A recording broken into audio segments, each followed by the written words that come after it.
तो पूरे इवोल्यूशन को हम 1 घंटे में ख़त्म करेंगे। बिल्कुल ध्यान से देखिएगा, और इस सेशन को पूरा अगर आपने देख लिया तो आई एम श्योर कि पूरे 1 घंटे में आप इवोल्यूशन जैसे बड़े इंपॉर्टेंट टॉपिक को ख़त्म कर पाएंगे।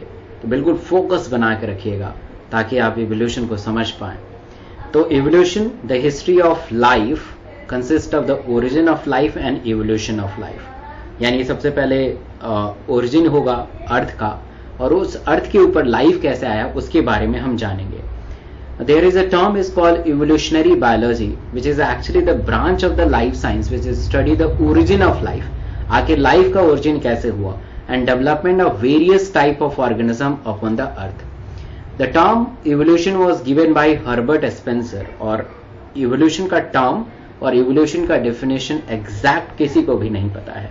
evolution का मतलब होता है कि unrolling and unfolding and of the nature that bring about orderly changes from one form of condition to the another resulting in a different from the ancestor। मतलब कि हम अभी जो हालात है, अभी जो जिस सिनेरियो में हम हैं, हम लोग ancestor से कुछ different है, अलग है, तो that's called evolution। Thus is the history and development of race along with the variation। तो evolution का मतलब होता है कि history और development of race along with the variations। तो evolution is what in NEET में आया हुआ क्वेश्चन है, and clearly indicate the history and development of race along with the variations। तो सबसे पहले हम यूनिवर्स का ओरिजिन समझेंगे कि आखिर यूनिवर्स का ओरिजिन कैसे हुआ। The most prominent theory is called Big Bang theory, and this is the most acceptable theory which is proposed by the Lemaitre। ऐसा समझा जाता है कि पहले के टाइम में हमारा जो नेचर था और एक्सप्लोजिव था, वो फटा, और फटने के बाद पूरे गैस में बदल गया, पूरे गैस में बदल गया। तो according to this theory the universe has a explosive beginning, that is a thermonuclear explosion, and hydrogen was the first and most numerous gas at the primitive scenario. ये भी बहुत ही इंपॉर्टेंट क्वेश्चन है। They start fuse and progressively heavier atom और the different kind of the atom found today. So जो भी gas बना है धीरे धीरे कंडेंस होना शुरू हुआ, and that's called the nebulous hypothesis। According to the nebular hypothesis, the Kant and Laplace gaseous cloud form the nebula। gaseous cloud nebula बनाते हैं, और ये धीरे धीरे जब gaseous cloud condense होने लगे, they form a different galaxies, अलग अलग galaxies का निर्माण हुआ। तो as a cloud condense, the central mass form a sun। Centre में जो बना वो सन हुआ, और बाकी चारों तरफ जो अदर गैलेक्सीज बना वो सन के चारों तरफ इवॉल्व उन्होंने करना शुरू किया। So the peripheral ring of the cloud which continued rotating around the central mass, they are form in the planet such as Mercury, Venus, earth and Mars. अब सबसे इंपॉर्टेंट है कि अर्थ का फॉर्मेशन यहाँ पे हो चुका था, तो हम देखेंगे लाइफ आया कैसे। The theory to explain the life, the origin of life, and the first theory is called theory of special creation. हालांकि ये साइंटिफिकली प्रूवन नहीं है थ्योरी। इस थ्योरी के अकॉर्डिंग ऐसा समझा जाता था कि लाइफ एक इम्यूटेबल है, इसमें कोई भी चेंज नहीं है जब से वो बना हुआ है। According to the Hindu mythology the first man is called, according to the Christian mythology the first man is called Adam and they are developed from the clay, and the first female is called Eve, they are developed from the second ribs। excessive reproduction are there, और आज के समय में जितने भी organism पूरे संसार में हैं सब इन्हीं के वंशज है। According to the Hindu the lord Brahma created life on the earth, the first man is Manu and the first female is Sharda. Excessive reproduction is take place, और आज के टाइम में जितने भी ऑर्गेनिज्म है इन्हीं के वंशज है। हालांकि इस थ्योरी का कोई भी प्रैक्टिकल एविडेंस नहीं था, इसलिए this theory is rejected theory. The second theory is called theory of panspermia, and this is important because NEET में आया हुआ क्वेश्चन है। This is propose by the researchers ने प्रपोज किया था, और इस थ्योरी के अकॉर्डिंग ऐसा मानना था कि लाइफ अर्थ के ऊपर नहीं था, लाइफ जो है किसी दूसरी प्लेनेट के ऊपर था, in the form of spores, in the form of germs, in the form of simple particles, and they migrate toward the earth, और लाइफ जो है अर्थ के ऊपर अपीयर हो गया। बट इसमें प्रॉब्लम ये था कि क्रिटिसिज्म ये था कि उस समय अर्थ का टेम्परेचर बहुत ही ज्यादा था, ड्राइनेस था, अल्ट्रावायलेट रेडिएशन था, तो कोई भी लिविंग पार्टिकल्स ट्रैवल्स नहीं कर सकता था, इसलिए this theory is rejected theory. Now the third theory is called spontaneous generation. A spontaneous generation that is called abiogenesis and autogenesis, and they are proposed by the Alexander Plato और Aristo, according to this theory the life जो है अपने आप ही आ गया है from the non living thing like the mud of the river. और इसका सबसे स्ट्रॉन्ग एविडेंस ऐसा कहा जाता था कि उस समय एटमॉस्फेयर का जो कंडीशन था वो रिड्यूसिंग कंडीशन था, इस वजह से ऐसा हो पाया है। बट ये प्रैक्टिकली इस थ्योरी को बिल्कुल गलत साबित कर दिया गया हार्वे, हक्सले, स्प्लेंजी, रेडी और पैस्चर ने। उन्होंने डिस्प्रूव कर दिया। उन्होंने कहा कि थ्योरी ऑफ बायोजेनेसिस हो सकता है, and this theory was proposed by the Huxley and there is a omni vivum e vivo, the life arising from the pre-existing life. So this theory cannot explain the origin of life, but yes, this theory clearly disprove the theory of spontaneous generation. उसको तो बहुत ही आसानी से disprove कर देती है। उन्होंने क्या किया, फर्स्ट एक्सपेरिमेंट में 3 जार लिए A, B, C, और 3 जार में से उन्होंने क्या किया कि एक में रेड मीट डाला तीनों में, and after the few days आप जार ए में बहुत सारे हाउस फ्लाई आ गई, और हाउस फ्लाई के साथ साथ मैगोट लार्वा भी अपीयर होने लगा। यहाँ पे भी मैगोट लार्वा अपीयर हो गया, but there is no house fly, no maggot larva. तो इससे क्लियरली साबित ये होता है कि जहां पे पहले से लाइफ है तभी मैगोट लार्वा आ सकते हैं, तभी लाइफ एग्जिस्ट हो सकता है। जहां से पहले से लाइफ है ही नहीं तो देयर इज नो लाइफ, तो इसलिए यहाँ पे मैगोट लार्वा था ही नहीं।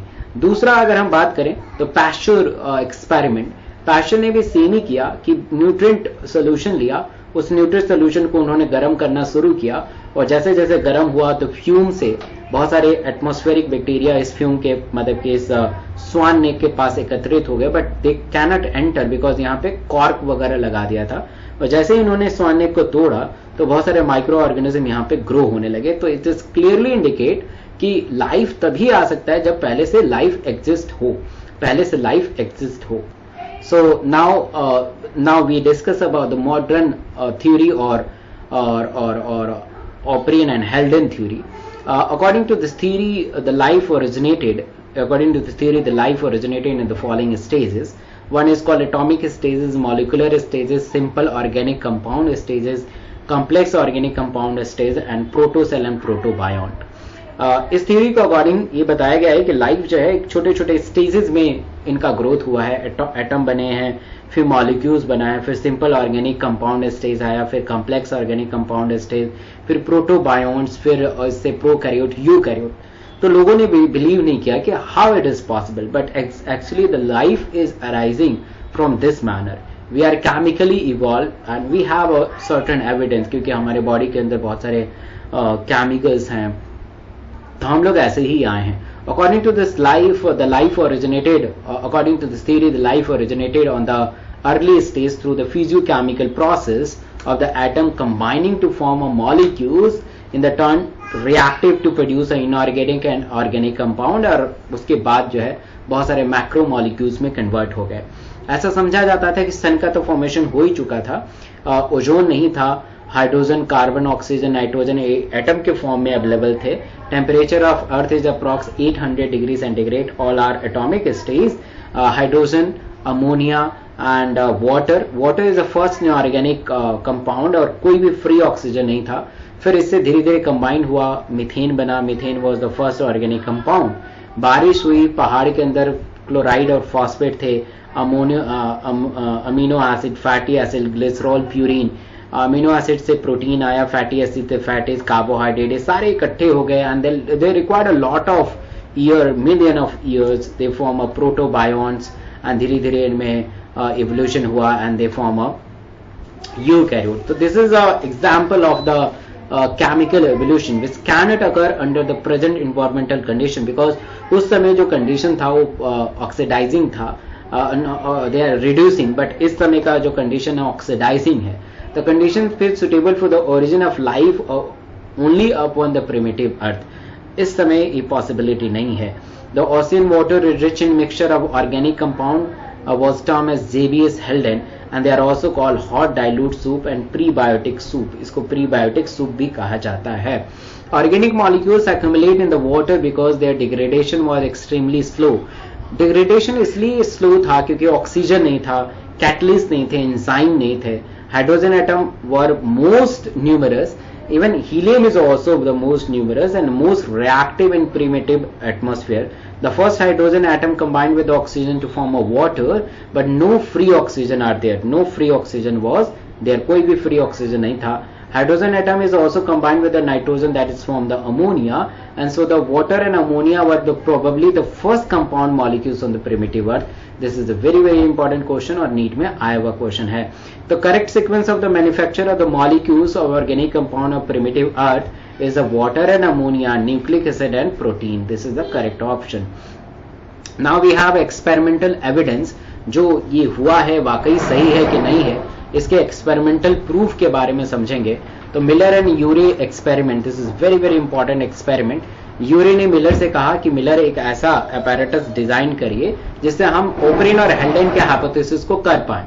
राइट, ओपरिन एंड हेल्डेन के हाइपोथेसिस को कर पाए. So Miller design the spark डिसाइज apparatus and the Miller circulate the four main gases जो इस थ्योरी के लिए था, methane, ammonia, hydrogen, water vapour. और फिर उसके बाद पास look over here this experiment, spark discharge apparatus है जहां पे अमोनिया, नाइट्रोजन, वाटर और अमोनिया, मीथेन, वाटर और हाइड्रोजन ये रखा गया. यहाँ पे स्पार्क्स लेते थे और स्पार्क्स से उसे कनेक्ट करते थे ताकि इसके जो बॉन्ड है वो टूट जाए. यहाँ पे कंडेंसर का यूज किया गया था ताकि पूरा ग्लास का apparatus है इसकी इंटीग्रिटी मेंटेन रहे. जहां पे हॉट वाटर बाहर चला जाता था, कोल्ड वाटर अंदर जाता था. After the 7 to 8 days the red dark fluid are accumulated at the bottom of this test tube and this examiner exactly find out whatever they studied in the past exactly वही था. So they pass the electrical discharge for the electrode at 800 degrees centigrade and he passed the mixture of gases through the condensers and allow circulate in this way. After the analysis of chemical composition in a liquid inside the apparatus, they found the large number of simple organic compound, including some amino acid like alanine, glycine, aspartic acid. इसे आग से याद कर लीजिए, ये भी NEET में आया हुआ क्वेश्चन है. Alanine, aspartic or glycine, alanine, aspartic or glycine, right? So later on the many investigators has synthesized a great variety of organic compound during this process, that purine, pyrimidine, simple sugar and etc. And this is considered the essential building blocker because the amino acid form of protein and protein are the building blockers. Nucleotide amino acid is the living material. और हमारे अंदर भी यही सारे चीज होते हैं. तो इससे प्रमाणित हो जाता है कि हम लोग जो है मॉडर्न हाइपोथेसिस से ही आए हैं. Which of the following amino acid is not found in the synthesized the Miller experiment? The glutamic acid. आग से alanine, aspartic acid and glycerin is found, but glutamic acid is not. Which was the absent in the atmosphere at the time of origin of life? The oxygen is absent. Oxygen is absent. Now, what is the condition for the origin of life in the primitive earth? There is a 3 conditions required for the origin of life. The 3 must be supplied the replicator self producing molecules की जरूरत पड़ेगी. Copy of this replicator must has been subjected to the error through the mutation. The slow rate of mutation is required so that the new species are evolved, new generations are formed. System of replicator must be required in continuous supply of free energy and partially isolation from the general environment. The protobiont, the first living cells, they have a 2 feature. One is called co-cervates and microspheres. The term co-cervates were given by O'Brien, and what is a co-cervate? Actually, it is a mixing of the protein, polysaccharide and water. If you mix the polysaccharide, protein and water, the structure is formed is called co-cervates, and they do not replicate, they do not produce the same molecules because the lipid outer membrane is absent. Microsphere, when the mixture of artificial produced organic compound are mixed to the cool water, the microsphere are formed, and it consists of lipid bilayer, and due to the presence of lipid bilayer, they has the ability to replicate. They reproduce the same structure. Now we are talking about the evidence of evolution. जो भी हमने evolution देखा है, इसका क्या प्रमाण है? तो evidence from anatomy, the structure of inner structure, the analogous and homologous organ, vestigial organ, atavism and connecting link, and this is very important. इससे question आएगा ही आएगा. First the analogous organ, इसे याद करने का तरीका है AC में बैठ के HD मूवी देखना।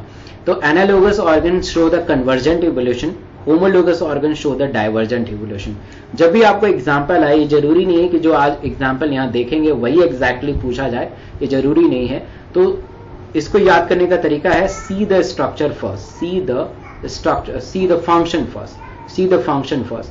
फंक्शन को आप देखिए, see the function first, right, कि काम क्या करता है, राइट। अगर फंक्शन सेम है, अगर फंक्शन सेम है तो दैट्स कॉल्ड एनालोगस ऑर्गन, अगर फंक्शन डिफरेंट है तो homologous organ. If the origin is different the function is same, that is called analogous organ. एक वर्ड में सारा काम हो जाएगा, ऊपर के 3 लाइन से आपका सारा का सारा डाउट क्लियर हो जाएगा। Analogous organ convergent evolution, homologous organ divergent evolution, see the function first. If the function is same, that is called analogous. If the function is different, that is the homologous organ. So the analogous organ is result in convergent evolution. Example, the fins of fishes and flippers of whale. See the function first. Fins का काम और flippers का काम तैरना है. The function is same, therefore they are called analogous organ. The fins of the fishes are not pentadactyl. उनमें 5 finger like structures नहीं होते हैं, जबकि फ्लिपर्स में होते हैं। The basic structure of fins and the flippers are the different, but they are useful for the swimming, the function is same. Sweet potato and potato, the function is same, they are storage of the starch, they are edible part, the origin is different. The sweet potato is arise from the root modification and potato is arise from the stem modification. Eye of octopus, eye किसी का भी हो, the function is the same, analogous organ. Sting of honey bee and scorpion, sting का काम है डसना, डसेंगे। The wings of birds and wings of insect, काम है उड़ना, तो सेम काम है analogous organ. Homologous organ Richard Owen ने टर्म दिया था। आपको पता है कि होमोलोगस ऑर्गन जो है डाइवर्जेंट इवोल्यूशन को शो करते हैं and the function is different.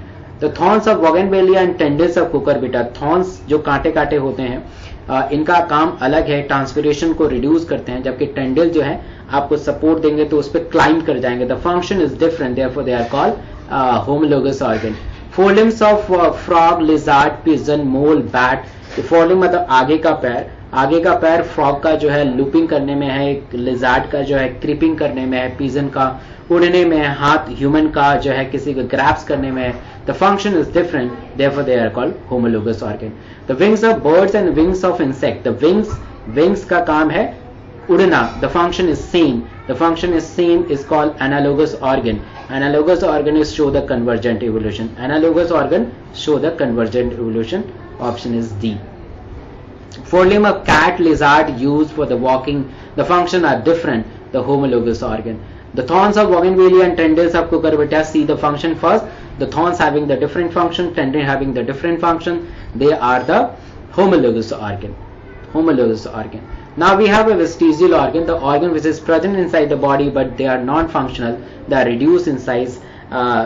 This is thought that they are functional in ancestor, but we are the modern man, we cannot use this vestigial organ, therefore their size is very reduced and they are non-functional. Nictitating membrane of the eye, muscle of the pinna, vermiform appendix. Look over here, there are lot of approx 100, the more than 100 organs are vestigial organ. They are present inside the body but they are not functional. The chorda vertebrae, third molar hair on the body. The hair of the body is the non-functional. In a primitive life there is a functional. They act as the insulator. They are prevent for the entry or existing of the heat. Nipple of the male. अटाविज्म का मतलब ये होता है कि अगर हमारे पूर्वज के कैरेक्टर अगर एडवांस फॉर्म में आ जाए, so that is called atavism. The power of moving pinna, greatly developed canine, long hair, dense hair, short tail baby, additional mammary gland on the individual. This is lion baby of Russia is also example of atavism because the body hair is a body hair, the abundant body hair are the example of the atavism, and this is example. Now the connecting link. So what is the connecting link? अगर मान लीजिए कोई ए organism है, B organism है और सी है, तो सी के अंदर ए के भी कैरेक्टर हैं और बी के भी कैरेक्टर हैं, तो C is consider the connecting link between A and B. Euglena, connecting link between plants and animals. Protospongia, porifera, protozoa and porifera. Neuplena, annelida and mollusca. Peripatus in annelida and orthopoda. Lungfish is a fish and amphibian. And Archaeopteryx, a question आया, it is considered the living fossils and connecting link between reptiles and birds. Reptiles and birds. Peripatus, yes, the peripatus is a connecting link between annelida and orthopoda, annelida and orthopoda. So now we have adaptive radiations. Adaptive radiation is called divergent evolution, the development of different functional structures from the common ancestor from the adaptive radiation. The concept of adaptive radiation was given by H.S. Osborn, and the good example of the correct example of adaptive radiation is Darwin Finches. और एक question आया हुआ है, Darwin अपने एक जहाज से जिस जहाज का नाम था जो पानी में चलती है जहाज HMS बीगल से पूरे 22 आइसलैंड्स पे गए, and this is example of biogeographical evidence. अलग अलग जगह पे जाके उन्होंने इस एविडेंस को इकट्ठा किया। तो उन्होंने गैलापागोस आइलैंड पे देखा ओरिजिनली, और एंसेस्टर जो बर्ड्स थे जो डार्विन फिंचेस के नाम से जाने जाते थे, originally they are seed eater, but seed खत्म हो गया तो इंसेक्ट पे फीड करने लगे, ग्राउंड फिंच हो गए, गैलापागोस आइलैंड पे चले गए, मतलब ट्री डिवेलपर्स हो गए, कैक्टस को खाने लगे। So the Darwin finches at the Galapagos Island, they have a common ancestor but now have a different type of modified beak and the body shape according to their food habitat. कोई insect को खाते हैं, कोई cactus को खाते हैं, तो अलग अलग साइज हो गया। They have a common ancestor but now have a different type of modified beak according to their food habitat. करीब 5 से 13 स्पीसीज फिंचेस के अलग थे from the ancestor depending on the size, color, shape, food habitat, and this is example of adaptive radiation. Adaptive radiation का दूसरा example है Australian marsupials. Darwin explained the adaptive radiation give rise to the variety of marsupial in Australia, which is a paus mammals, और उनसे बहुत सारे अलग अलग तरीके से mammals डेवलप हुए। कोई marsupial rat हो गया, कोई कैंगारू में बदल गया, कोई कैट बन गया, अलग अलग लाइफ में मैमल्स बन गए। Adaptive radiation refers to evolution of different species from the common ancestors, जैसे कि डार्विन फिंचेस तो थे, वहां से अलग अलग आए, right. Finches of Galapagos Island provided the evidence in favor of biogeographical evidence. Finch species of Galapagos Island group according to their food sources, which of the following is not a finch food? Cactus को खाते थे, insect को खाते थे, tree developers थे, तो carrion is not a food. Now we have adaptive convergent. Convergent मतलब एक जगह इकट्ठा हो जाना। The development of similar adaptive functional structures in unrelated group of organism is called adaptive convergent and convergent evolution. Example, the wing of insect, birds, bat, they show the convergent evolution, and Australian marsupial and placental mammals are such example. When the convergent evolution is found in very close related species, that is called parallel evolution. अगर दोनों species एक साथ विकास कर रहे हैं तो that is called parallel evolution. Example, the development of running habit of the deer, दो to से करते थे, horse one toe, they have a splint bone. Evolutionary convergent is characterized by development of common set of character in a different ancestor. Now we have biological evolution. Biological evolution in cellular form of life, what has been started when the origin of life is take place. The microorganism divide very fast. They have multiply and become a million of individual in within hours. Some of the individual are better adapted and survive a new environmental as a adaptive ability to transmit it to the next and transmit it to the next, right? Now we are talking about the theory of evolution. The first theory is called Lamarckism. Lamarckism is the first theory to evolution, is proposed by the gene website D. Lamarck, and the famous book is Philosophy Zoologique. Lamarck coined the term of invertebrates and annelida. This is very important. The term biology was given by Lamarck and Trevinas, but the father of biology is Aristotle. The Lamarck theory, the first Lamarck theory is called internal vital force. Lamarck ऐसा मानते थे कि हर organism के अंदर एक vital force होता है, उसी वाइटल फोर्स से उस ऑर्गेनिज्म का विकास होता है। तो all the living things has a component part of continuously dividing due to the internal vital force.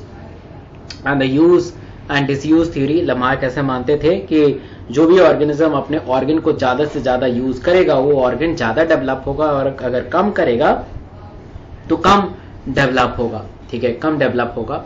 तो दिस इज इंपॉर्टेंट। तो if the organ is continuous uses, it would be the better developed, whereas a disuse of organ, that is a result of degeneration. ऐसा समझिए कि जब ये छोटे छोटे plant थे, जब इनमें इवोल्यूशन होने लगा, आगे बढ़ने लगे, ठीक है, आगे बढ़ने लगे, तो जिराफ भी अपना गर्दन स्ट्रेच करना शुरू हुआ. जितने भी हमारे वेस्टिजियल ऑर्गन है, इस थ्योरी को बहुत ही अच्छे तरीके से प्रूव करते हैं. Giraffe, the ancestor of giraffe were the bearing a small neck और 4 लिम्स, बिल्कुल हॉर्स की तरह दिखते थे. बट जैसे जैसे प्लांट में डेवलपमेंट हुआ, जैसे जैसे प्लांट में विकास हुआ, प्लांट का हाइट बढ़ने लगा, अपने गर्दन को उन्होंने स्ट्रेच करना शुरू किया और बड़े हो गए. There is another theory is called recapitulation theory और biogenetic law. Von Baer is father of modern immunology and this is propose the Baer's law. Baer's law के अकॉर्डिंग ऐसा समझा जाता है कि एम्ब्रियोनिक अवस्था में, एम्ब्रियोनिक कंडीशंस में जितने भी एम्ब्रियो होते हैं, ऑलमोस्ट सबके फीचर्स सेम होते हैं. During the embryonic development the generalized features such as the brain, spinal cord or axial skeletal aortic arch are the common in the all vertebra, and they appear in early than the special features like the hair on the mammals, feature the feather on the birds. ये बाद में जाके हो जाता है, बाद में develop होता है. Later on this law modified as a biogenetic law by the Ernest Haeckel, and the Ernest Haeckel biogenetic law is called ontogeny repeat phylogeny. So what is the meaning of ontogeny? Ontogeny is a life history of the organism, while the phylogeny is the evolutionary history of the races of the organism. This is important. So ontogeny is the life history of the organism, while the phylogeny is a evolutionary history of the organism. An organism repeated its ancestral history during its development.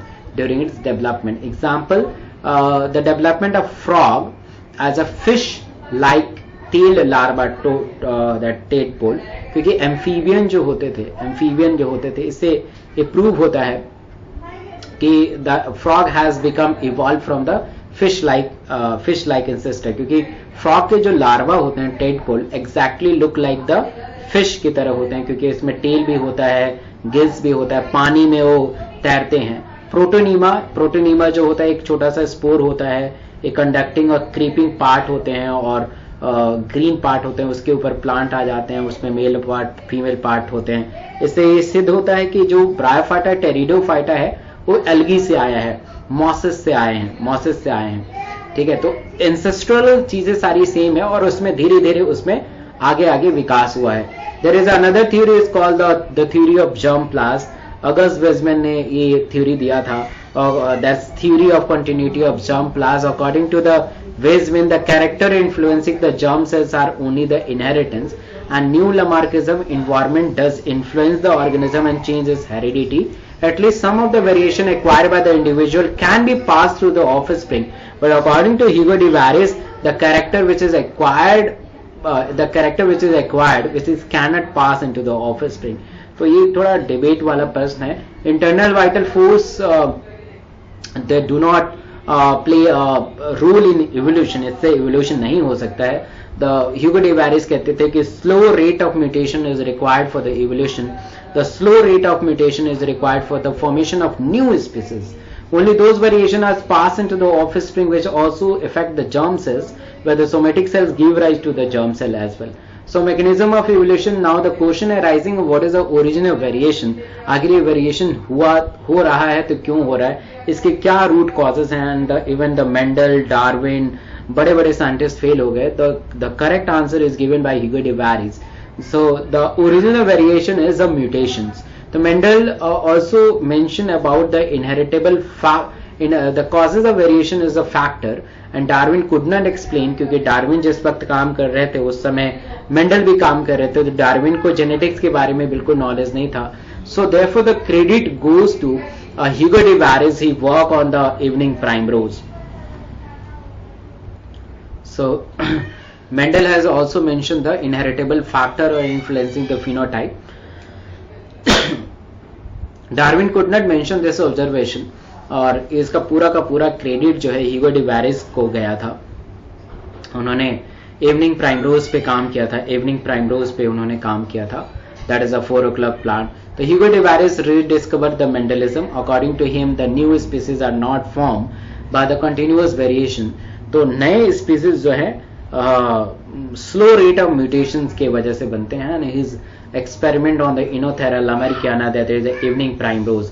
The salient feature of mutation theory, the mutation is a very jerky and discontinuous variations, and which is the raw material for the evolution. Mutation is appear all of sudden and they become operational immediately. But ऐसा समझा जाता है कि the harmful mutations are they are eliminated, and the useful mutation maybe they persist in nature and they creep from one generation to the another generation. Unlike the Darwin theory, the continuous variation and fluctuating mutations, they do not resolve around the mean of the normal character of the species.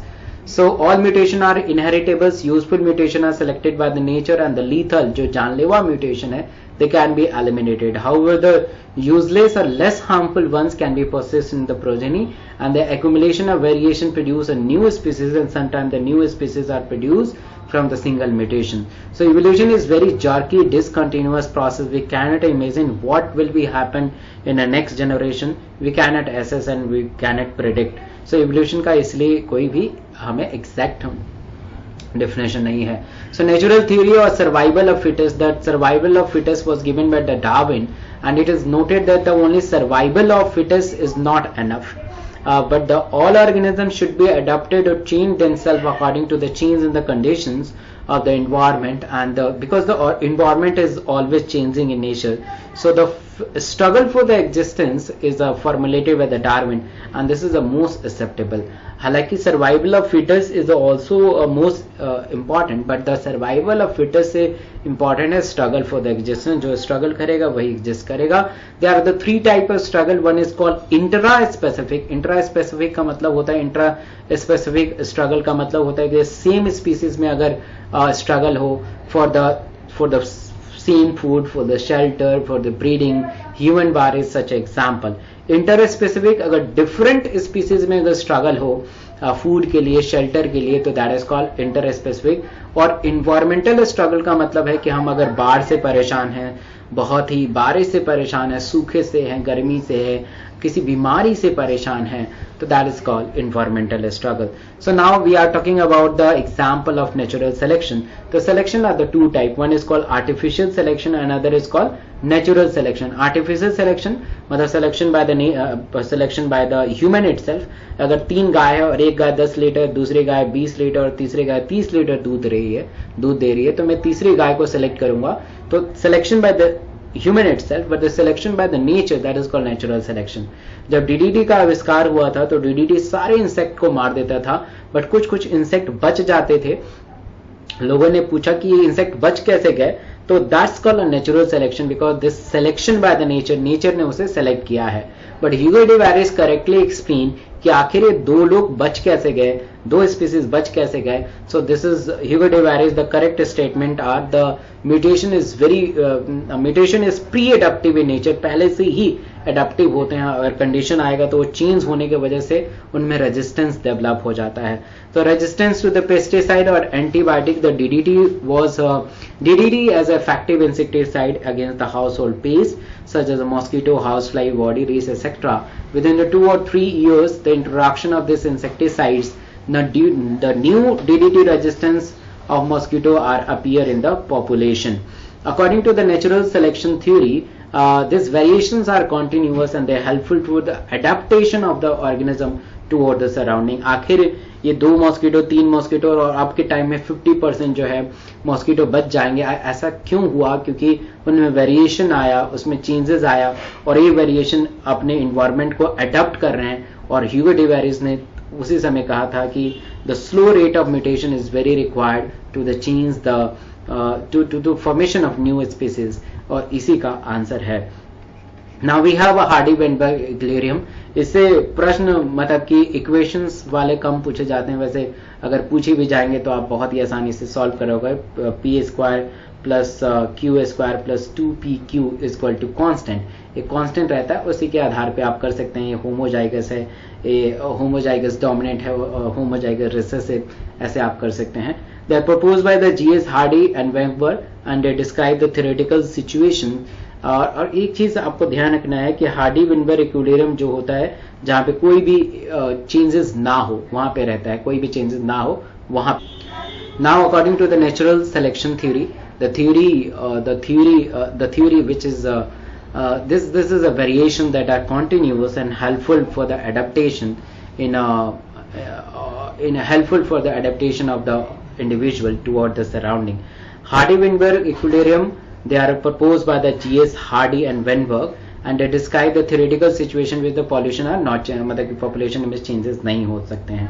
अच्छा, इससे 5 factor से question आता है. कौन कौन से ऐसे factors हैं जिससे हार्डी वेनबर्ग इक्विलिब्रियम अफेक्टेड हो सकता है? म्यूटेशन नहीं होना चाहिए, जीन माइग्रेशन नहीं होना चाहिए, जेनेटिक ड्रिफ्ट नहीं होना चाहिए, जेनेटिक रिकॉम्बिनेशन नहीं होना चाहिए, और नेचुरल सिलेक्शन भी नहीं होना चाहिए. तो दिस प्रिंसिपल से that the allele frequency in population are stable and constant from the generation to generation. इस वाले ग्राफ को समझिए जरा. नेचुरल सिलेक्शन के 3 ऐसे एग्जाम्पल है, स्टेबलिंग, डायरेक्शनल और डिस्ट्रप्टिव. स्टेबलिंग में क्या होता है कि the average value is selected by the nature, both the maximum and minimum value are not selected by the nature. Example is the human baby birth weight. अब 5 kg का होगा तो उसके सर्वाइवल रेट काफी कम होगा, और 1 किलो का होगा तब भी सर्वाइवल रेट कम होगा. The average value is selected. Here is a directional, both the maximum and average value is not selected, the minimum value is selected. DDT resistance, उसमें मैक्सिमम मॉस्किटो को मार देते थे बट कुछ मॉस्किटो बच जाते थे. और डिस्ट्रप्टिव ये रेयरर होता है, जब होगा तो नए स्पीसीज को लीड करेगा. So what is the essential condition for the Hardy-Weinberg equilibrium? कोई भी म्यूटेशन नहीं होना चाहिए, जीन माइग्रेशन, जीन एक जगह से दूसरी जगह नहीं जाना चाहिए, जेनेटिक ड्रिफ्ट अचानक से चेंजेस नहीं होना चाहिए, रैंडम मीटिंग नहीं होना चाहिए, और नेचुरल सिलेक्शन भी नहीं होना चाहिए. तो जीन माइग्रेशन का एक छोटा सा यहाँ पे डेफिनेशन है. When the migration of section of population to the another places to the other places, the frequency of the original as well as new population will be changes. अगर कोई gene एक जगह से उठ के दूसरे जगह जाएगा तो जहां से जाएगा वहां का पॉपुलेशन में कमी आ जाएगा, और जहां पे जाएगा वहां पे चेंजेस आएगा. So new gene or allele are added in new population and this is lost from the old population. Genetic drift exactly वही है, but ये अचानक से by chance अगर हो जाता है तो that is called genetic drift. Sometimes the change in the allele frequency is so different in a new sample of population that become a different species, and this is the original drifted species is become founder. मतलब कि अगर वो कहीं गए और वहां पे एक नए स्पीसीज को उन्होंने वहां पे बना लिया, सो वो एक्चुअली फाउंडर हो गए और उनसे नए स्पीसीज का डेवलपमेंट हो गया. So now we are talking about the brief account of evolution. The first cellular form of life on the earth, and cellular form आया. The sum of this cells has ability to release oxygen, and slowly the single cell organism become the multicellular life form. By the end of 500 million year ago, the invertebrate were formed, and active jawless fish probably evolved around 350 million year ago. Seaweeds and few plants exist probably around. ये सब important है, एक एक data important है यहाँ पे evolution में. Fish with the snout and strong fins could have move on the land and go back into the water. The animal like low fins evolved into the first amphibian and they live on the both land and water. There are no specimens of the there are no specimens left with us, and amphibian evolved into the reptiles, and they lay a thick cell egg which do not dry upon the sun. Most of the land reptile went back into the water and evolved into the fish-like reptilian probably 200 million year ago. The land reptile were, of course, dinosaurs is the biggest one, that is called Tyrannosaurus rex, about 20 feet in height, and they has a huge fearsome dagger shape. उनका दांत बहुत dagger shape होता था. करीब 65 million year ago dinosaur certainly हमारे अर्थ से गायब हो गए. ऐसा अनुमान लगाया जाता था कि क्लाइमेटिक चेंज हुआ जिससे वो सर्वाइव नहीं कर पाए, and most of the them are evolve into the birds, वो बर्ड्स में विकसित हो गए. Small size of reptiles on the era अभी भी पाए जाते हैं. First mammals is a shrew-like. The mammals were viviparous and protected their unborn young inside the mother body. Mammals were more intelligent in the sensing and avoiding the danger at least, and some mammals live wholly in the water like dolphins, whales, seals, sea cow are example. They are the mammals, right? they are the mammals. Now we have origin and evolution of man. The place of origin, the fossil evidence clearly indicate the origin of man occur in the Central Asia, China, Java and India. Had been established that the Dryopithecus is the oldest fossils. Some morphological changes, which is the count during the evolution of man, narrowing and elevation of nose, for formation of chin, reduction of brow ridges, flattening of the face, reduction of body hair, development of curve in the vertebral column with erect posture, formation of bowl-like pelvic girdle, which is important for the supporting the viscera, increase the height, alignment of the erector postures and bipedal movement, दो पैरों से ये move करने लगे, enlargement and rounding of the cranium, increase in brain size or intelligence and broadening the forehead with the vertical elevations. यहाँ पे चीजें हैं, डरा है, आप इससे सीक्वेंस याद कर सकते हैं और इससे काफी क्वेश्चन आता है. सबसे पहले ड्रायोपिथेकस, फिर रामापिथेकस, फिर Australopithecus, Homo habilis, Homo erectus, H for the Homo habilis और ई मतलब Homo erectus, N for Neanderthal man, फिर Homo sapiens man. Look over here, Dryopithecus. The fossils of Dryopithecus african were discovered in the Miocene rocks in Africa and Europe. They are characterized they are characterized more on the ape-like, but they has an arm on the length of the same length. Heels and feet indicate the semi-erect posture. They has a large brain muscles and canine knuckle walker थे, soft fruit खाते थे. Ramapithecus की भी discovery यहाँ पे हुई थी. Ramapithecus the hero of Indian legends. और आप इस डायग्राम से देख रहे हैं कि कैसे इवोल्यूशन हुआ है मैन का, और ये सारे ह्यूमिड्स फैमिली है जो स्केलेटन पे स्टडी हुई है. तो this is the Dryopithecus and this one is the Ramapithecus. Ramapithecus is a more man-like and few fossils of the man-like bones discovered in Ethiopia and Tanzania. And look over here, this is a man-like primate, height approx 4 feet. And यहाँ पे आप देख पा रहे हैं, this is Australopithecus, the East Africa grasses land and hunted with the stone weapons, ate fruit.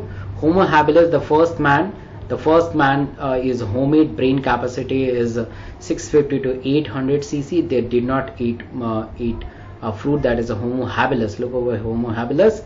And this is a Homo erectus, करीब 1.5 million year ago था, large brain size था, 900 सीसी. ये मीट को खाते थे क्योंकि आग का आविष्कार हो चुका था. होमो इरेक्टस आप देख पा रहे हैं, होमो इरेक्टस के स्कल का सिस्टम है. Now we have a Neanderthal man, करीब 40,000 to 1 lakh year ago, brain capacity 1400 cc. They live in Asia, central Asia, और अपने आप को प्रोटेक्ट करते थे, सिविलाइज थे. मरने के बाद ये अपने डेड बॉडी को जमीन के नीचे दफनाते थे. और केव में होमो सैपियंस मॉडर्न में pre historic cave art develop about 18,000 year ago. Agriculture and human धीरे धीरे एग्रीकल्चर करने लगे, धीरे धीरे इनमें विकास होने लगा, धीरे धीरे इनमें विकास. यहाँ पे आप देख पा रहे हैं, this is a dinosaur rex. Dinosaur क्यों गायब हुए? टेट्रापोरस, ये देख पा रहे हैं, स्टिंगोसोरस, स्टिगोकोरस, ये सारे अलग अलग एग्जाम्पल है जो कि डायनासोर उस समय बहुत ज़्यादा मतलब कि काफ़ी प्रोमिनेंट हुआ करते थे. देख रहे हैं इनके कितने कुछ एरा होता है. Cenozoic era is a recent era, इसे हम रिसेंट एरा कहते हैं. They are called recent era. इस समय जो चल रहा है वो सिनोजोइक एरा मानते हैं. और फर्स्ट मैमल श्रू लाइक थे, स्मॉल साइज था, सिनोजोइक एरा में डेवलप हुए थे. ये लीनेज है एक्चुअली. इस लीनेज में कैसे कैसे प्लांट इवॉल्व हुआ इसको आप देख सकते हैं. और खासकर ये देख रहे हैं, इससे क्वेश्चन आया है पैलेंजोइक एरा, मिजोइक एरा, सिनोजोइक एरा. ठीक है, इस मिजोइक एरा के 3 चीजें हैं, तो इसको याद करने का तरीका है तू जरा चल. Triassic, Jurassic, crustaceans. Triassic, Jurassic, crustaceans. इसके आगे जितनी भी चीजें हैं बहुत इंपॉर्टेंट है. जुरासिक में फॉन्स ज्यादा डेवलप थे, कॉर्निफरस थे, साइकेड्स थे. ट्राइसिक में आपको कुछ यहाँ दिखाई नहीं दे रहा. परमियन में ये सारे चीज थे. कार्बोफेरेंस में सीड फॉन्स थे. तो ये आपको लीनेज एक बार अपने बुक से देखना पड़ेगा, जिससे आप अच्छे तरीके से समझ पाएँ। ये भी यहाँ पे देख पा रहे हैं पर्मियन में आपको कौन से एनिमल्स नज़र आ रहे हैं, जुरासिक में आपको टेरिटियन में काफ़ी ज़्यादा ये डेवलप थे जो डायनासोर। टेरिटरी में एग्जिस्ट हो गए जो कहते हैं, जुरासिक में काफ़ी ज़्यादा डेवलप थे, डोमिनेंट थे, इसलिए जुरासिक पे एक मूवी बनी है। ठीक है, जुरासिक पे एक मूवी बनी है। एक और छोटा सा टॉपिक इसमें छूट गया है, जल्दी से देख लेते हैं। जैसे कि छोटा सा टॉपिक है नेचुरल सिलेक्शन का। नेचुरल सिलेक्शन का एग्जाम्पल है इंडस्ट्रियल मेलानिज्म।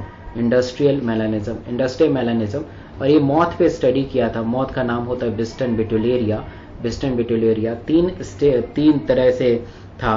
पहला जो था हमारा पहला था कि that is a pre industrialization, फिर इंडस्ट्रियलाइजेशन एंड पोस्ट इंडस्ट्रियलाइजेशन।